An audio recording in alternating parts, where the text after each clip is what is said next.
Good morning, my name is Malachi Mullet and I'm a T-level engineering student. Good morning, my name is Leo Banfield. I'm also a T-level student. All of the college, I've completed my work experience with Pentaco Construction, who are a construction contractor. With them, I was doing an East Anglian ambulance hub. Through that, I've learned lots of valuable skills in construction and mainly in the management. Through the college, I've had a work placement with HF Bond, which are mainly a welding manufacturer, but they also have a robotic side to it, which I've been learning how to do, which gave me motivation and encouragement to pursue that in my future. With the college last year, provided through Sizewell C, I did a construction aerium. Through that, I learned a lot of valuable construction knowledge, which really provoked me into a career in construction.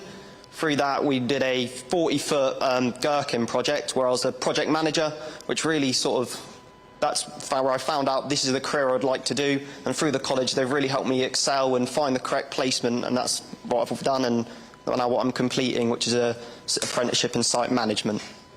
Additionally, with the college, we were able to go to Northern Ireland to look at the new Sizewell hydrogen buses and see how they're manufactured and how they're made. Through that, we gained a lot of experience and knowledge through other people that work there to understand where they've come from and how they've got there and how we could do the same. And now it's my honour to give a Suffolk warm welcome to the Prime Minister, Keir Starmer.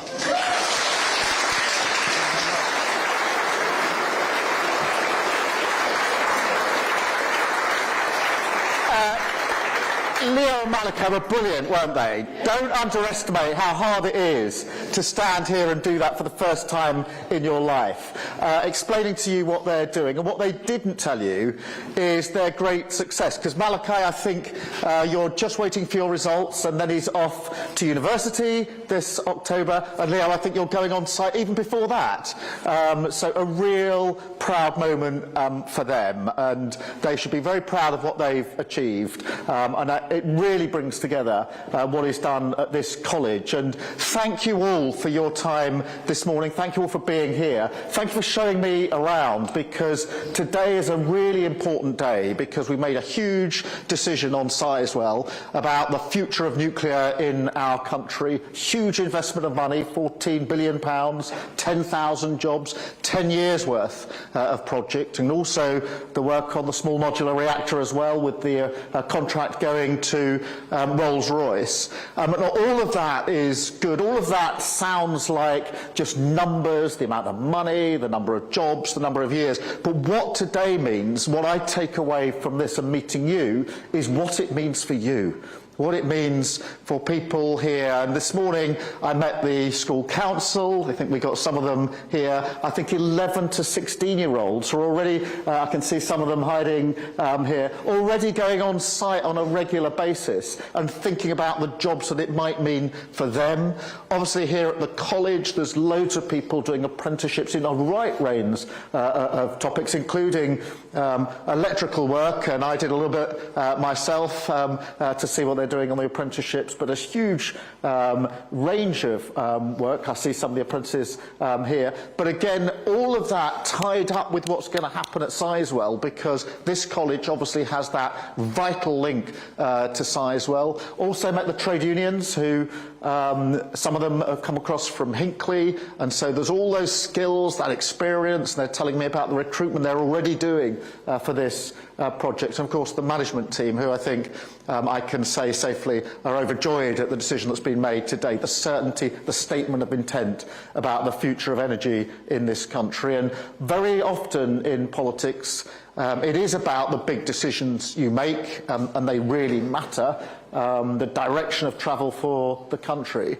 But it's also, on a human level, about who you have in your mind's eye, whose lives are going to be changed by the decisions that we take. And I think of the school council, I think of the apprenticeships, I think of all the people represented by the trade unions, and all of those that management are here to represent. For them, this is a really big, for all of you, a really big day, because this is about good, well-paid, secure jobs, skilled jobs across a range of topics as we go down this road in relation to Sizewell. And it is an incredible story in its own right, because some of you know this, but the first reactor in this country was, I think, built in 1956, and then in the 11 years after that, we built another 20 reactors. That's amazing, absolutely amazing. And then it all dropped off, and the ambition went. And governments dithered and delayed, and so the last reactor was 1995, 30 years ago, and I think that was Sizewell B. So here, to put this down today is really important. It's a change, not just an important decision for the future, it's a change of mindset.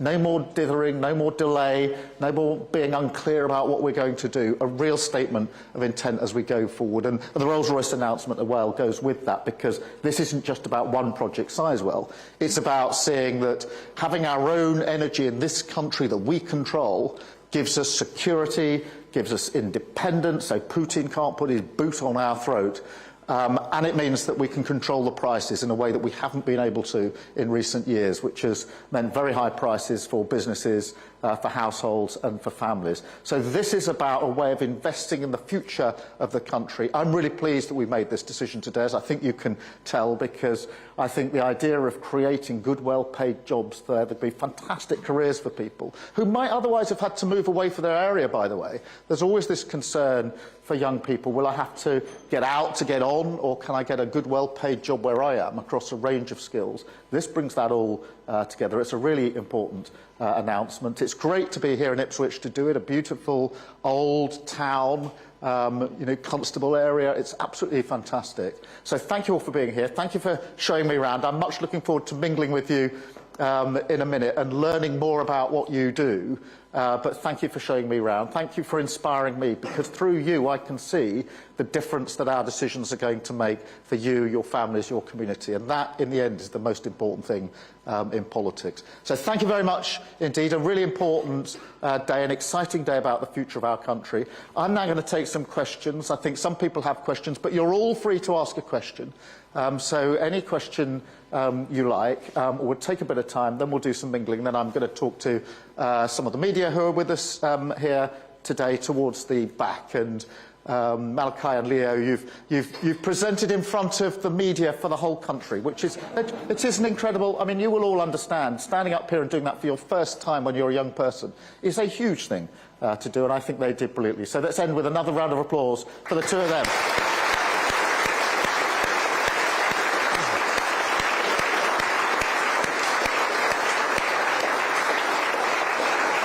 Oh, we've got a roving mic. Let's take some questions. I've written down a question for you.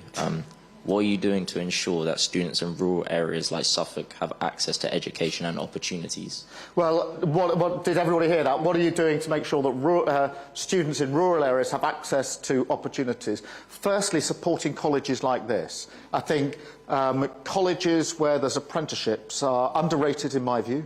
I'm a big fan of apprenticeships. I don't think we talk about them enough. But also, in a college like this and in rural areas, linking it then to a project.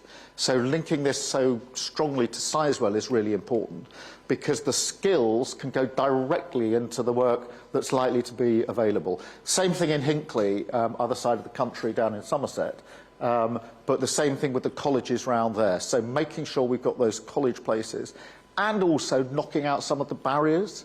One of the things I'm really proud of is that for apprenticeship starts, we changed the rules just a few weeks ago to ensure that you don't have to have a maths GCSE to get onto the apprenticeship course, because that was stopping a lot of people starting, because GCSEs, let's face it, they don't always go the way you want. And that was a barrier for some people who couldn't even get on the apprenticeship start. So by moving that and saying you can do your maths as part of the apprenticeship, but we're not going to stop you even starting. And then I've seen brilliant apprentices developing as a result of that. So that's some of the things we can do. What would you do? What would you say to me, Keir? Add to that list one thing. Or not if you don't want it. No, I don't have an answer for you, I'm sorry. OK, don't worry. Let's go to the next question. Got Lucius here for you. How can you help ensure that further education qualifications are respected and recognised by employers? So further education recognised by employers. I think it's really important, if that's really going to happen, that we bind the employers into what's happening in the colleges. And so for the management side, this is a message to you, because I think the more that businesses are bound up with the course design, supporting the courses, showing the apprentices that can come at the end of it, the more they're going to recognise the skills that are coming out of here. So rather than, as it were, having the colleges and the students here and then a detachment and off to the businesses, I'd like the businesses working with the colleges. I think that does happen on a local level quite well, but that means that businesses are able to put their fingerprints on to say these are the sort of skills that we're going to need, therefore we're going to support what goes on in the college and we're going to value what comes out at the end of the college. But for Leo and Malachi, again, a really good example, because I think since you've finished your studies here, you're both now working. And therefore there is that immediate, in Malachi's case, before he goes off to university, so there's that immediate link which shows that the businesses here are vested in what's going on at this college. And I think that's hugely important, because the last thing you want is a college that's somehow detached from, or courses that are detached from, the work that's actually going to be available for people to go into. So thank you very much. We'll go to one more, shall we? One further question? Anyone?